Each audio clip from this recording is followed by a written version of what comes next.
Hello everybody and welcome back to Red Eagle Politics. Make sure you guys like this video down below and subscribe to the channel if you are new.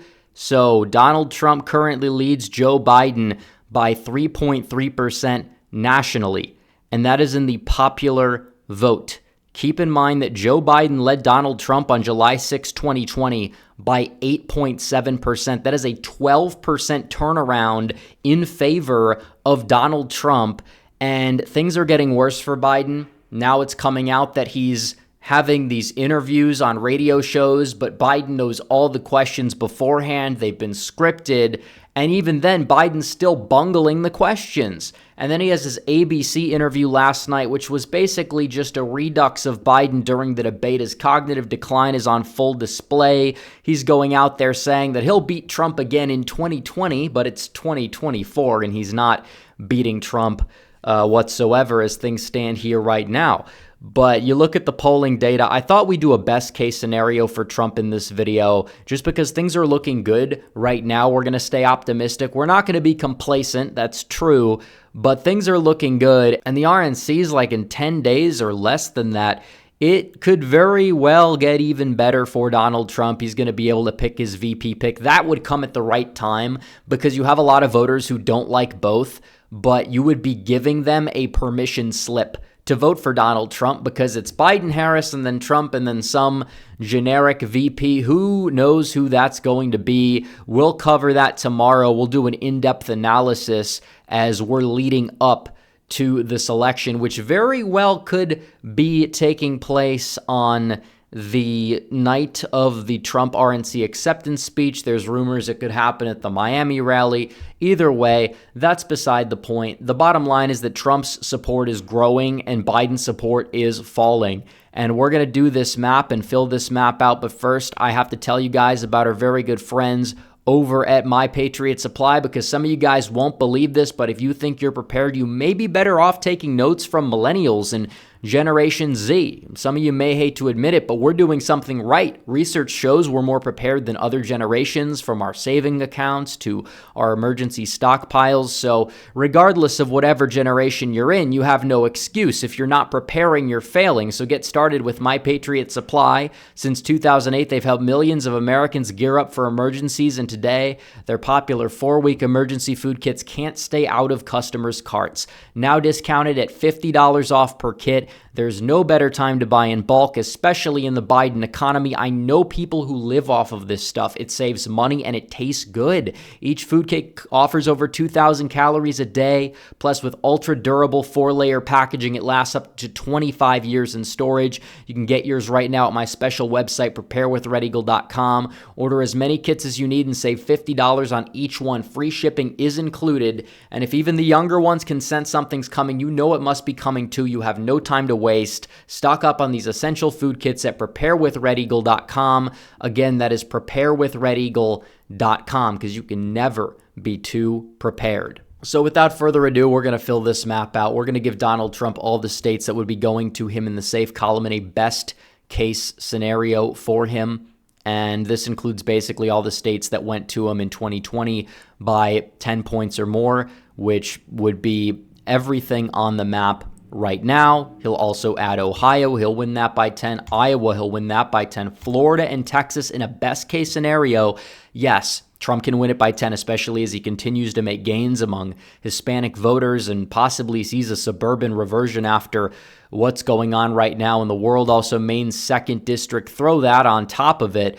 Already, Donald Trump with 219 electoral votes, Joe Biden with 0. Now, regardless of whatever happens, Biden will take the state of California in the safe column. I believe he will take Washington by 10 points or more. Vermont, it seems like he'll take that by 10 points or more. Maryland, D.C., Massachusetts, and I think you could maybe say Rhode Island.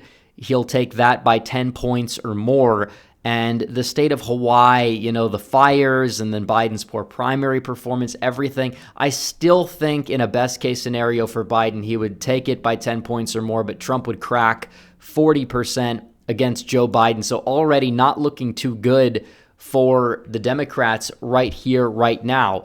Now, in terms of the states that would go to Donald Trump in the likely column, I think you'd have to put Georgia in a best case scenario. Already in Georgia, you had a very weird poll out of Bloomberg get released, Morning Consult, and they have Trump up by 7 in Pennsylvania, but only up by 1 in Georgia, and he's like losing Michigan and Wisconsin. Very weird poll. I say throw him in the aggregate.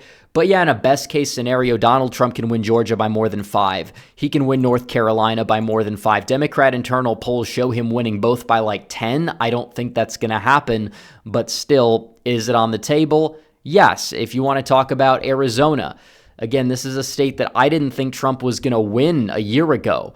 I thought Trump would have a shot to win, but I thought it'd be through Pennsylvania, Wisconsin, Nevada. But Donald Trump leads in Arizona by a likely margin. I think in a best case scenario, he could do it, especially with the third party candidates in the mix this time around. Then you have the state of Nevada, where Donald Trump leads in the polls by 4.6. I could see Clark County pull a Miami-Dade in a best case scenario, and you could give Trump the state of Nevada in the likely column. And I think the other state here would be Wisconsin. I think in a best case scenario, just based off of the room to grow and the fact that in this scenario, because Biden's imploding, you could talk about, another 5-point polling error in favor of Trump, and then Trump improves in the wow counties and just runs it up everywhere. In a best case scenario, yes, I think Donald Trump can win Wisconsin by more than 5. So we'll do the likely Democrat states. I still think Oregon, Colorado, these states are going to go blue even in a best case scenario by under 10, you could say. Illinois could be closer. Even Biden's home state of Delaware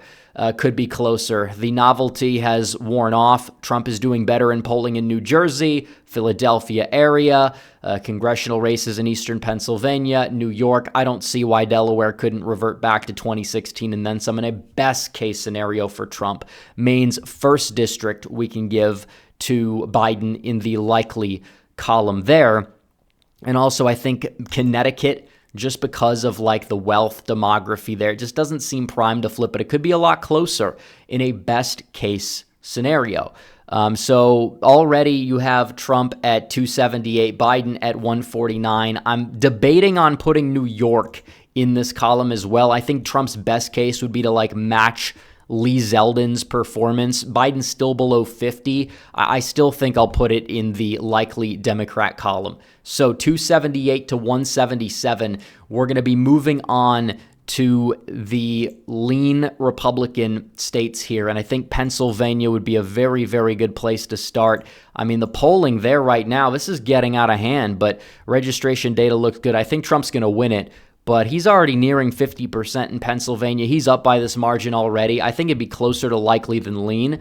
Michigan as well. Again, keep in mind, polls in Pennsylvania have been more accurate than polls in Michigan and Wisconsin, which have underestimated Trump. Trump already leads by 0.6%, and given Biden's implosion, the reaction to Biden in the Detroit media market, from what I've noticed when I'm, over there, it's not as kind as it was in 2020, and at this point, it's arguably getting harsher than Hillary in 2016, and Trump is just like somebody that people, I feel like, even if they don't like his personality, they're feeling more complacent with. I think Trump could win it by like 2 to 5 in that range, regardless, but as of right now, I'll put it in the lean Republican column. So other states that could go in that designation, I don't really see any right now. But I think in the best case scenario, we're going to fill out the remainder of these states. Maine at large, if you look at the polling, and ranked choice voting could screw this up for Trump, but if you want to look at Maine at large, Donald Trump, he's led the polling. He's led the polling multiple times, and things have gotten worse for Biden since these polls were conducted. Some of them have been accurate.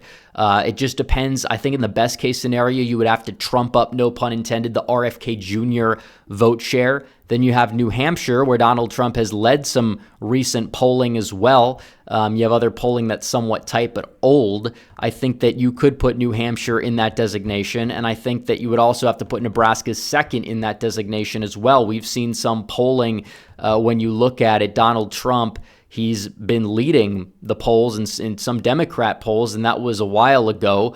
And I think in the best case scenario, he would be able to pick it off despite it being a suburban area that's moved away from him. But in terms of the rest of the states, I think all of them in a best case scenario would be winnable for Donald Trump. You could even argue. You want to talk about New Jersey? Yeah, I mean, this is iffy because these are Republican polls. I think, it could get close. In a best case scenario, I think it's going to be more like 2021 than anything else. I think that you could say it would be, tilt, maybe lean Democrat, but still it's going to be a hell of a lot closer. Regardless, I think Virginia could flip, especially if Trump makes Youngkin his VP. I think that Minnesota, this is a state, again, Biden was already in trouble among white progressives, and Trump is kind of tapering the fears by distancing himself from all these boogeymen that they're trying to throw out there on the table, trying to create reasons for people to vote against Trump that have nothing to do with Trump. It's hilarious, but you're seeing that unfold. But then New Mexico, I think that, yes, just based off of the way that the race is going, we finally have some polling neck and neck, according to a right-leaning pollster. And according to a left-leaning pollster, Trump still is improving. It's a 7-point improvement from 2020. And again, these are pre-debate polls. I think this is your best case scenario for Donald Trump. And people that want to talk about, well, what's his ceiling if he actually somehow finds a way to run up the margins even more. Again, if you want to throw New Jersey in there, it'd be 361 to 177. I don't know if he really has a real clear path to 400 electoral votes, but even if he did somehow pull off a miracle in New York State, he'd be closer. He'd be knocking on the door of that. I don't think that that's going to happen. I don't think that that's really ready to happen on either front. But this map, if this is like a best case scenario, and this is what happens regardless if we get out and vote, because the complacency thing kills. And we need to understand we're in an unprecedentedly good position. It almost feels too easy right now, but politics can change. You don't know what's going to happen over the next 4 months. We have less than 4 months to go. Early voting in some states starting in about 2 months. But again, keep your foot on the gas. Pretend like we're losing so we win. This is not to, keep people complacent. It's just to show you what can happen. And in this scenario, you talk about the Senate races. Yeah, in a best case scenario, you would be able to have close to 60. Pennsylvania, Michigan, Wisconsin, Arizona, Nevada, all could flip. Even Virginia could potentially flip. Even New Mexico out of nowhere could even flip as well. You're talking about, in this scenario, you'd have those, 7 flips on top of Ohio, Montana, West Virginia. You would possibly have a pathway to around 60 Senate seats. Believe it or not, if the best case scenario were to unfold, if it were to happen, just because the down ballot effects, Democrats, some of them are saying we're giving up on Biden, focusing on down ballot. That's not how it works in presidential years, at least not with the increased polarization. Those low propensity Trump voters in the Midwest, they don't really vote that often in midterm years, but if they're in rural Michigan, they vote for Trump. A lot of them just vote straight ticket Republican, especially when you have that straight ticket bubble that's more utilized in presidential years because it's easy and the ballot's much bigger than other election cycles. So anyways, guys, make sure you guys like this video down below, comment down below, subscribe to the channel, hit the bell for notifications so you never miss another video. Follow me on social media. The links are all in the description down below, and I will see you guys in the next one. Red Eagle, out.